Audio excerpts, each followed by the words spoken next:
Hello everyone, welcome back to the channel. In this video, I'm going to create a quick in-depth comparison review between these two CRM tools called HubSpot and Thryv.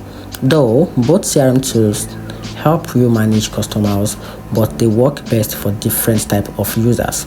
So here's the breakdown. HubSpot CRM is a powerful all-in-one platform that includes contact management, sales pipelines, email sequence, reporting, and marketing tools like forms, landing page, and automation.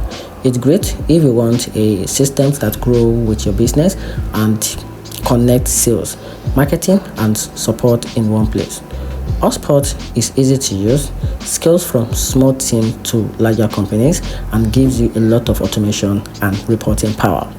Talking about Thryv, on the other hand, is a CRM designed more for smaller business that need simple customer management plus built-in business tools like scheduling, payment, texting, and review.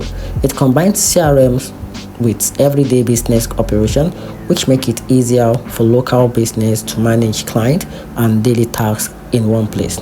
Thryv also is simpler than HubSpot and doesn't have as many advanced marketing features, but it's strong if your focus is running daily client work smoothly. So my opinion, I actually think the HubSpot is best for growing teams that want deep marketing and sales features, and Thryv is best for small business that needs CRM plus practical business tools. And that's it. Hope you find the video helpful. If you do, turn on the notification button and make sure you subscribe for more review. And that's it.